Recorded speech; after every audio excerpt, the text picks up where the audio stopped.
Asian কাপের মঞ্চে নামার আগে হাতে সময় বলতে গেলে শেষ, সামনে শক্তিশালী প্রতিপক্ষ, আর ঠিক সেই মুহূর্তে নিজেকে নতুন করে চেনার, প্রমাণ করার একমাত্র সুযোগ আগামীকালের প্রস্তুতি ম্যাচ।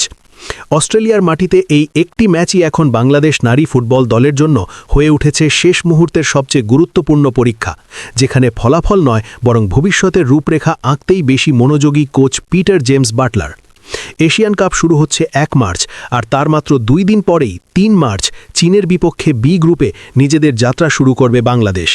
একই গ্রুপে রয়েছে উত্তর কোরিয়া ও উজবেকিস্তানের মতো কঠিন প্রতিপক্ষ, ফলে প্রস্তুতির জন্য এক একটা দিন, এক একটা অনুশীলন, এমনকি এই একটি প্রীতি ম্যাচও অমূল্য।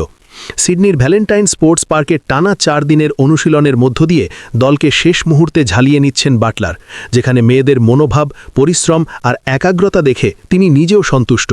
বাংলাদেশ ফুটবল ফেডারেশনের পাঠানো ভিডিও বার্তায় তিনি স্পষ্ট করে জানিয়েছেন, অনুশীলনে কোনো ঘাটতি দেখছেন না। মেয়েরা সৎভাবে কঠোর পরিশ্রম করছে, পরিবেশ দারুণ, মাঠগুলো অসাধারণ, সবকিছুই বড় মঞ্চের জন্য প্রস্তুতির অনুকূল। তবে এই প্রস্তুতির সবচেয়ে বড় পরীক্ষা আসছে বুধবার, যখন অস্ট্রেলিয়ার এ লিগের শক্তিশালী দল ওয়েস্টার্ন সিডনি ওয়ান্ডারার্সের বিপক্ষে প্রীতি ম্যাচে নামবে বাংলাদেশ নারী দল। ম্যাচটি কোথাও সরাসরি সম্প্রচার না হলেও এর গুরুত্ব একটুও কম নয়, কারণ বাটলারের কাছে এটি নিছক একটি প্রস্তুতি ম্যাচ নয়, বরং খেলোয়াড় বাছাই, বিকন্ত খোঁজা এবং কৌশলগত পরীক্ষা নিরীক্ষার পূর্ণাঙ্গ মঞ্চ। ২৬ জনের স্কোয়াড নিয়ে অস্ট্রেলিয়ায় গেছেন এই ইংলিশ কোচ, কিন্তু এখনও তিনি চূড়ান্ত একাদশ ঠিক করেননি, বরং এই ম্যাচেই তিনি দেখতে চান কে কোন পজিশনে কতটা কার্যকর, কে চাপ সামলাতে পারে, আর কে বড় ম্যাচের জন্য সত্যিকারের প্রস্তুত। বাটলার স্পষ্ট জানিয়ে দিয়েছেন, প্রীতি ম্যাচে ফলাফল তার কাছে মুখ্য নয়। তিনি চান মেয়েরা এটিকে অনুশীলনের ম্যাচ হিসেবেই নিক, যেখানে তরুণ ও অভিজ্ঞ সবাই নিজের জায়গা আদায়ের সুযোগ পাবে, নিজের সীমা ভাঙার চেষ্টা করবে। ম্যাচের ২ অর্ধেই সবাইকে মাঠে নামানোর পরিকল্পনা রয়েছে তার, যাতে গেমের লোড ভাগ করে দেওয়া যায় এবং পজিশন ভিত্তিক বিকল্পগুলো ভালোভাবে যাচাই করা যায়।